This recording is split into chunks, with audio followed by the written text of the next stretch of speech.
we're looking at today is one of 6 paintings that I've completed for an exhibition called The Human Animal that is exhibiting at the Ottawa School of Art exhibition space in the Shenkman Centre in Orleans, Ontario. We have a scene, one of 6 scenes, so this is the 4th scene where it's the second half of a battle, of a conflict battle scene. The figures, some of them are masked by these donkey heads, other figures are holding up some superimposed images of graffiti and also some animals, images that I've taken at museums that I've superimposed and put together as a montage, as an image to start with, which I worked from for this particular painting. This is one of 2 series under the title. I'll follow you to the next one.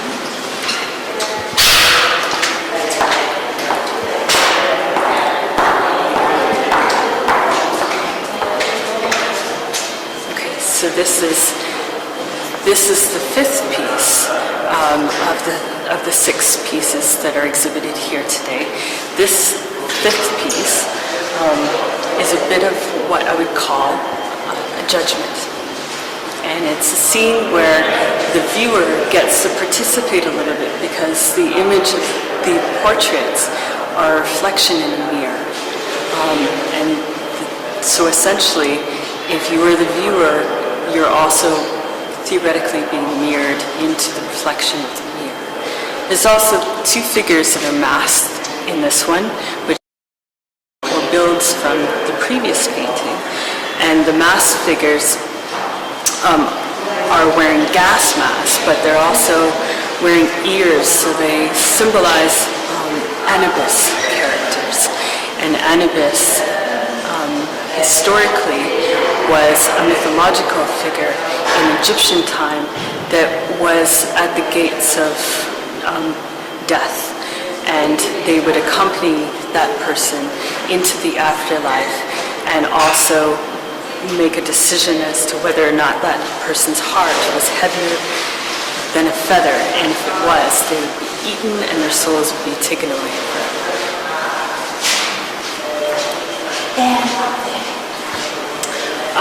These are figures. I eliminated the rest of the figures in this piece, so it's just the legs, so the figures are anonymous, so whoever's being judged is also anonymous. Next one.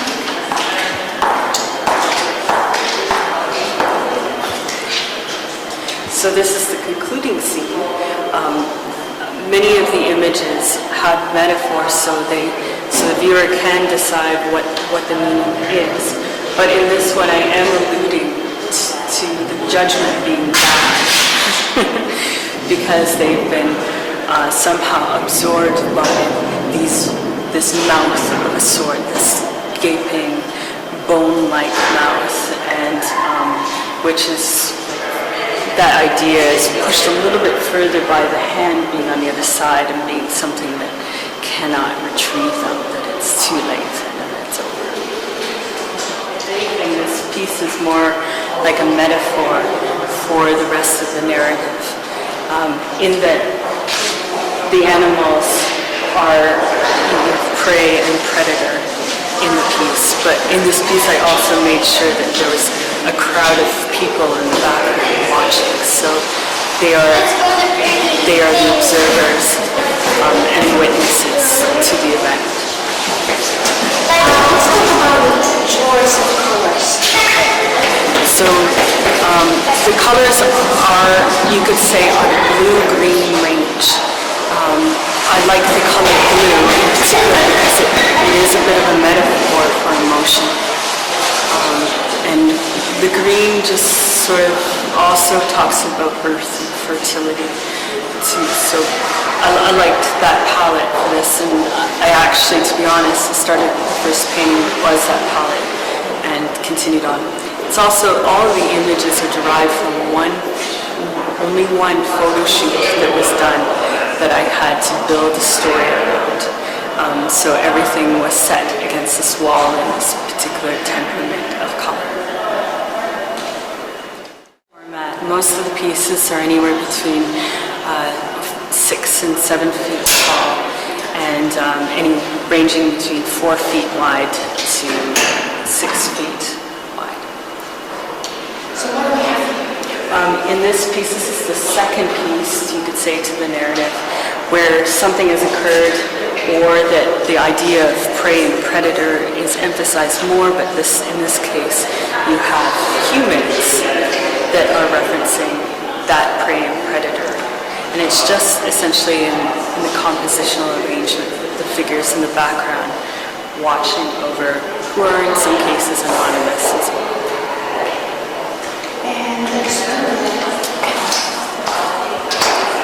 So this is the first piece to the battle scene, where these two pieces, the beginning, the first one we started with, and this one, they have a conversation that will occur between the two of them. I was thinking about graffiti and also a kind of a way of communicating anxiety or aggression, and the idea of using graffiti into the imagery as a way of communicating those ideas. Well, I was doing 2 series at the same time, so it does seem like a long time, but there's another series that's 6 to 7 pieces that are of equal size that I was doing at the same time. So the first 3 pieces were done between 2012 and 2013, and then these last 3 in the series, were done just in the last 4 months, so 2015.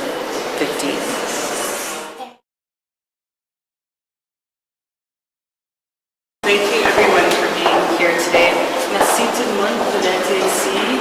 Et je ne peux pas faire la présentation en français parce que mon français ce n'est pas si bien à faire une présentation, mais si tu as besoin si tu veux demander des questions après la présentation, je peux vous répondre en français comme je peux. Anyways, so I'll be doing the presentation in English today, so I was just thanking anyone who's predominantly speaks French, and if they have any questions afterwards, they can approach me. So it's going to be about 30 minutes. I'm going to go through some images of some of the imagery that I used to make the project, because I took a group through yesterday, and there's lots and lots of questions about, well, what does this mean, or where did you come up with some of this imagery? So a lot of my presentation will be talking about where a lot of my ideas come from, which come from cinema, theater, dance, and television, and sometimes music videos, and anywhere I can get these ideas, I just sort of take them and try and figure out a way to apply them to my work. In particular with this series, because I was trying, the whole point of the series was to try and create a narrative where there was an introduction, a climax, and resolution. So I'll just begin. Also, I should mention I teach with the University of Saskatchewan. That's why I have the logo here, and I do that full time. Okay, so I'm starting off with cave painting. Please feel free to sit down. Starting off with some cave painting, because they're essentially the first kind or first method of storytelling was through this means of inscribing an image and putting it on a wall or a cave. And so even though there's the most remarkable, beautiful images, they're also often telling stories about some sort of incident or scenario. I wanted to talk a little bit about other artists that borrow from other practices such as cinema and theater.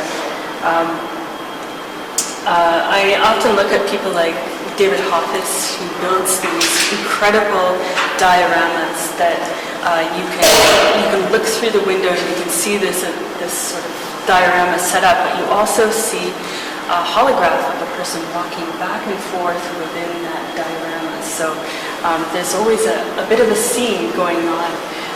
Here in particular, he's got this little suburban camper, and he has this holographic figure that goes in and out and does stuff within the space. So I find that really interesting that David borrows from some imagery or symbolism even from old Western movies. Also, Gregory Creason, most people know of him in terms of photography. He sets up these incredibly elaborate sets, much like movies, and then he takes the photo and documents the image that way. And so they often look like film stills, but they have another kind of stillness to them. So how often is cinema and theater combined with painting? Not very often. It's kind of a hard thing to do, but there have, or even the idea of narrative structure, but it has been done in the past, most notably by Hogarth, where he did a whole series on this troubled marriage from beginning to end, and how this couple was arranged, and near the end he becomes an alcoholic and she ends up running off in the end. Another person you might know of is Goya, and some of you may have even seen his Disasters of War. But in particular, to combine that idea of narrative structure with painting, this one serves as a good example. The capture of the bandit Marigado, where there's a sequence that happens, and then in the end, there's a resolution. Very small paintings. Another, actually, a contemporary artist is Angela Dufresne, and she takes ideas from films and she tries to turn them into these scenes. I like how she works because it's not so photorealistic. It's got these abstractions that you wouldn't necessarily know that it comes from a movie, but she alludes to it in her title. And in this case, me as Mildred Pierce, which is from a film or a television series. Another contemporary artist would be Jerome Whitkin. He lives in Syracuse, New York, and he does these paintings that fit together, and this particular piece I'm showing here is from a series on 9/11, where people are taking the train and then all of a sudden the event happens in the resolution. I like how he puts them together like puzzle pieces.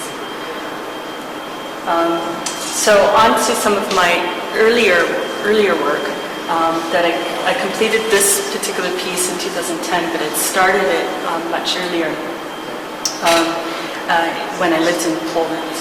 And when I did this piece, I started to think that if I had, I really like working in diptychs.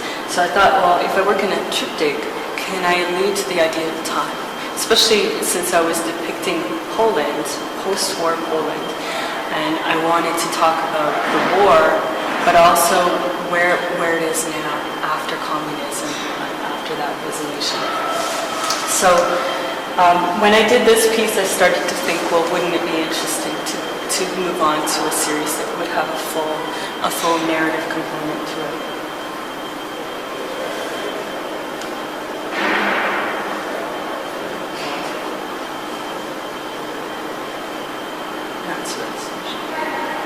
So when I was researching this project here, I started to look at film, theater, dance. I also looked at music videos. I looked at inserts from the music albums, anything I could look at. Oh, and I also looked at shadow puppetry, which is like a very old theater a way of working. It's usually Indian, or it could be Asian as well, because some examples have come from like Singapore, those sorts of places where they create a bit of a shadow and then a puppet will move across the screen, and they'll have whole theater productions where people will see these in life scale, very, very large. Anyways, this is from a music video, actually, from Little Dragon, and she borrows from this idea of shadow puppetry to tell the narrative, the story. Here's a more traditional example of what shadow puppetry might look like.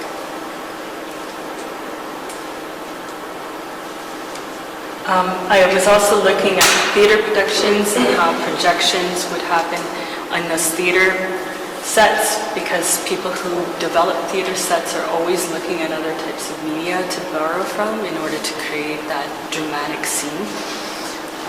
This was from a German production, and there was a really interesting projection as well as some puppetry that was put into the theater. I also was looking at movies, and I started doing these little swatches, paint swatches, just to work out the color palette, because I think that the people who are putting together these scenes are very knowledgeable about what colors go with one another, especially in costume design and set design. So I wanted to see what I could learn from them, because they were quite knowledgeable. So I did this little SketchUp mock-up, and that was one example. For this project, I was also looking at scenes from The Godfather, because there was a lot of really interesting, dramatic, monochromatic scenes that were really well composed. And of course, he's one of the best filmmakers in terms of composing scenes. Then I took a really quick course with Pixar on how to create these really small mock-up sketches to figure out each scene. So I did a whole bunch of scenes until I started to come up with some ideas that I thought might work. So more specifically, when I was doing the second panel, I looked at a theater production, and I had borrowed this shadow puppetry kind of background scene for the figures in the grass, and that's how I came up with that idea. When I did this film shoot for this particular series, it was all done at once. So it was all only one photo shoot that I had to develop the whole project from, and I couldn't go back and reshoot because the lighting, the people, the difference, all those sort of components that I couldn't change, just like a filmmaker. You have to work with the same actors through the whole thing. So anyways, I had this scene where I had taken these people in the grass, and I had this grass scene, so it felt like it seemed like the right place to insert this sort of subliminal war in the background. I was also looking at films for compositional arrangements, how to work out where the figures should go from certain films like Blow Up, which is the whole 1970, maybe early 80 movie. I was also looking at Gustave Courbet's painting of the two prostitutes in the grass. That one kept coming to mind too for this particular painting.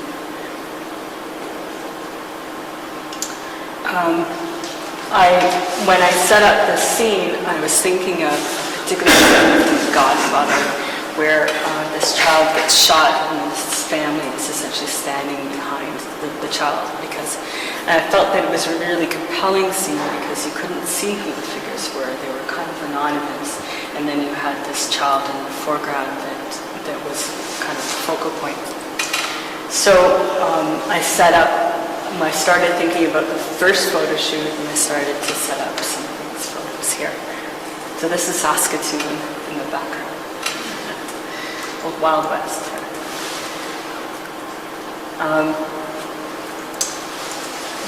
The third panel, I was looking at like a bit of, not a riot, but rather a protest scene, like an old protest scene from this film.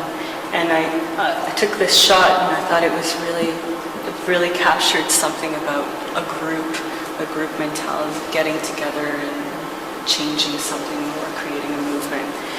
So I superimposed this. I actually did a photo transfer on a piece of mylar and put it on my image and figured out whether or not it would work. And then I eventually put it in Photoshop and built a bit of a cyst into the wall and superimposed it. And then after that, I felt it wasn't complete because it needed to engage with this piece, because this is a bit of a conflict between the two paintings. And I wanted the animals to be there, but the animals to be slightly different. These ones were more Canadian-like animals, and then there's these other animals here. To do that, I was thinking about graffiti and how graffiti is often a bit of a protest. It's a way of communicating in a kind of anarchy-like way, you could say, if it is illegal in some cases. And that graffiti has that ability to communicate in that very immediate way, a lot like the early cave paintings. So I really like the idea of combining those two things together. So to do that, I was taking photos at an exhibition when I was in Switzerland. I took photos at a museum with all of this taxidermy, this enormous amount of taxidermy from all different countries. And I thought, well, that's just perfect. I'm really lucky to have found that. So I superimposed this into that particular painting that's here, but I reversed it into a negative so that the goat is white. This was initially supposed to go on top of here, but I decided I didn't have enough time. and then I also liked the bones. I really liked the idea of the bones being there instead of the actual animals themselves.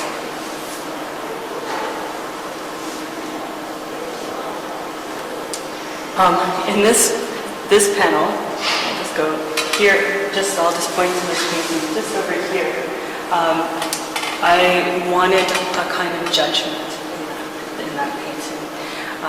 So that's why I put the mirror at the bottom and then the feet at the top, so that the viewer in some ways, even though they're not being reflected in the mirror, that these other people are reflected in the mirror. And in some ways, the viewer becomes the judge. That being said, I was also, while taking this image, I thought a lot about this particular scene. I grew up in the 80s, and I remember this scene from Superman where the mirror just sort of flips back and forth and these people are caught in the mirror. And so that kind of inspired, I'll go forward, that inspired taking the photos for this particular painting, where I put a mirror on the ground. I'll go back to this image because in that, if it was a judgment, I also was thinking about mythology and Egyptian mythology. So Anubis in Egyptian mythology is the character who would accompany you to the afterlife once you've died. And if it's the case that your heart was heavier than a feather, then it would be chosen that your soul would be consumed and disappear altogether.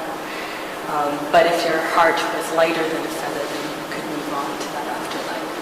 So part of the judgment was these other two characters where I've given them gas masks and the ears of a jackal to offer that kind of myth.